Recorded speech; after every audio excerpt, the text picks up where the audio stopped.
है क्या बेटा? आपके सामने जो रखा है वो है प्रकाशिक बेंच।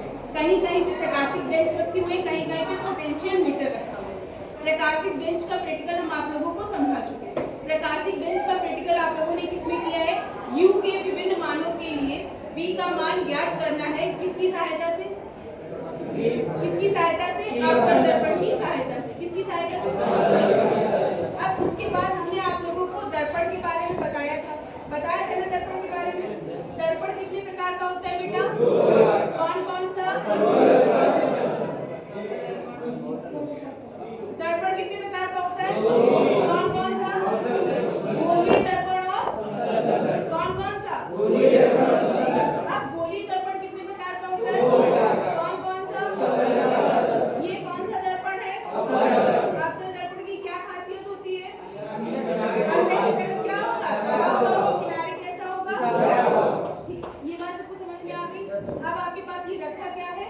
प्रकाशिक बेंच रखी हुई है। क्या रखा हुआ है? प्रकाशिक बेंच। प्रकाशिक बेंच में क्या क्या आपको सामग्री चाहिए होती है? बेटा सामग्री आपको चाहिए होती है दर्पण स्टैंड और 2 पेन। क्या चाहिए होता है? दर्पण स्टैंड और 2 पेन। अगर आपके पास ये स्टैंड है, सभी लोग ध्यान से मेरी बात देखते चलो। ये क्या है बेटा? स्टैंड है। अगर आपके पास दर्पण लगा है तो क्या बोलोगे? दर्पण स्टैंड। क्या बोलोगे? अगर लेंस लगा दे तो लेंस स्टैंड। ठीक है। उसके बाद हमने क्या बोला था? इसमें आपको 2 पिनें मिलेंगी। क्या मिलेंगी? 2 पिन। ध्यान से देखो, ये 2 पिन दिख रही है ना बेटा? ये 2 पिन में क्या है? एक आपको वस्तु की पिन होगी और एक आपको क्या होगी? बेटा हमने आप लोगों ने सबने हाई स्कूल में एक फॉर्मूला पढ़ा है फोकल दूरी का। 1/f बराबर क्या होता है? 1/f बराबर सबको याद है कि भूल गए? अवतल दर्पण में बेटा वस्तु की दूरी और प्रतिबिंब की दूरी किसमें लेते हैं? किसमें लेते हैं? Very good. तो बेटा ये हो गया आपका सूत्र। तो जो दर्पण के पास में रखा हुआ है, ये क्या है? दर्पण के पास में रखा हुआ है, तो इसे हम लोग कहेंगे वस्तु की पिन। क्या कहेंगे? वस्तु की पिन। ये दूर रखा हुआ है तो इसे क्या कहेंगे? सबको समझ में आ रही है मेरी बात?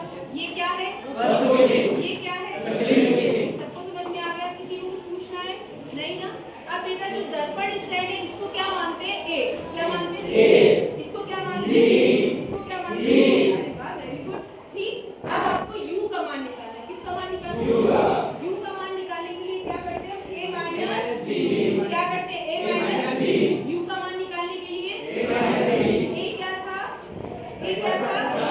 B क्या था? Very good. उसके बाद अगर आपको B का मान निकालना है तो क्या करेंगे? क्या करेंगे? A minus C। Very good. ठीक। और C क्या है बेटा आपका? क्या है? U और B के मान निकालना आ गया।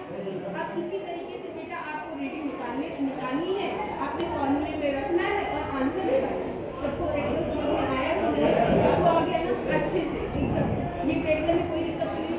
अब उसी तरीके से हम आपको दूसरा प्रैक्टिस समझाएंगे उत्तल दर्पण। इसका समझाएंगे